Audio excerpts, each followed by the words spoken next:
out of nowhere, she gets a knock on the door.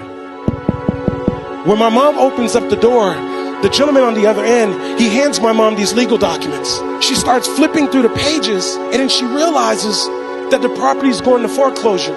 She picks up the phone and she calls them up. And she goes, "Hello? Oui, this is Marie. Yes, I received the papers in the mail. It says that the property is going to foreclosure. But I don't understand. Every month I pay the landlord on time. Every month I pay him. I don't understand why the property is going through foreclosure."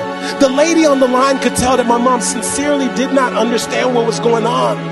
She said, "Oh, Marie, even though you've been paying the landlord money every single month on time, the landlord has a mortgage. The mortgage is attached to the property. Because of that, the bank has the right to foreclose. And so, ma'am, the property is going to go to foreclosure." And so my mom asked her, "Do you think that maybe I can go to the foreclosure sale? Whoever buys the property, I will be a good tenant for them. I will stay in the property. I will pay them the rent. Please, do you think that they will let me stay?" And you know what the lady told my mom? She said, "Ma'am, it's not even worth you showing up. Whoever buys that property is not going to want to keep your little restaurant in there." So my mom was devastated. She's like, "This is how I take care of my two boys. I got all my life savings into this property." And so about 2 weeks later, my mom says, "You know what? I know that sometimes you don't just have to listen to what people tell you." My mom shows up to the foreclosure sale. She's expecting a room full of investors, but to her surprise, there's only two people there: the auctioneer and the representative from the bank. Now, before my mom could realize what's going on, the auctioneer steps up to the podium and says, "Ladies and gentlemen, we're about to start the bidding process on 540 West Atlantic Avenue. If you're here to bid on the property, please raise your hand." And so naturally, the representative from the bank is standing over here. She raises her hand. My mom, who had no intentions on bidding on the property, doesn't even know how this thing works. My mom decided to take an act of faith and raise her hand. The auctioneer said, "Very well, we're going to start the bidding process at $30,000. Can I get a $30,000? The representative from the bank is standing here, says $30,000. My mom's still in the game. No money. $35,000. It gets over here to the bankers. That banker says $36,000. This goes on and on. Now they're in the 40s. Now they're in the 50s. Now they're in the 60s. Now they're in the 70s. It gets over here to the bankers. That banker says $76,000. Now my mom's like, "I might as well have some fun. I don't have any money anyway. We must be playing with some Monopoly money."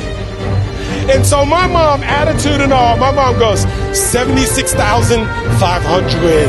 The representative from the bank is standing here with a clip pad. She picks up the clip pad and she says nothing. The auctioneer's got to keep the process going. He goes, $76,500 going once? No answer. He goes, $76,500 going twice? No answer. He goes, $76,500 sold to who? My mom, the woman who had no intentions on bidding on the property. And so my mom is excited she won the bid. And then she's like, "Wait a second, I actually have to have the money." And so they told her, "You got 30 days to come up with the money." And so my mom would go home.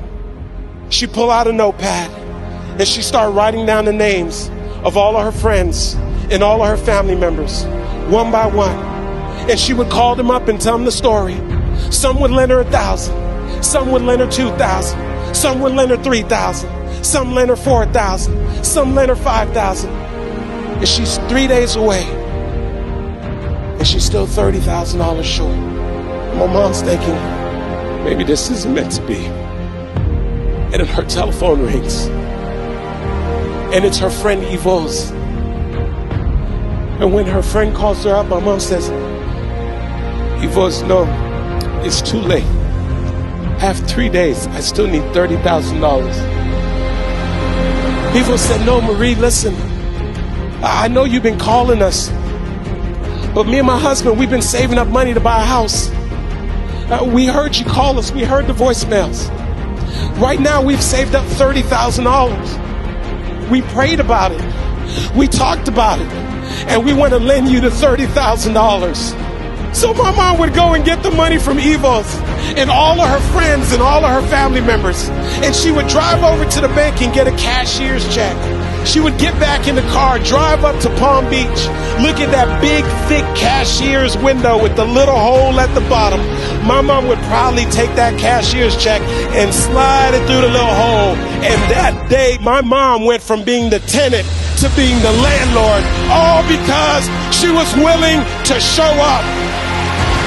And so here's what I say to you. There are going to be times that you're going to be wondering, why should I keep showing up and working my business? Why should I keep picking up the phones and making the phone calls? Why should I keep fighting for my goals and fighting for my dreams? And what I want to remind you is that you got to show up for your life regardless of the circumstances. You got to show up in spite of the naysayers. You got to show up in spite of the conversation going on in your mind. You got to show up for your life. Because if you don't, nobody else will.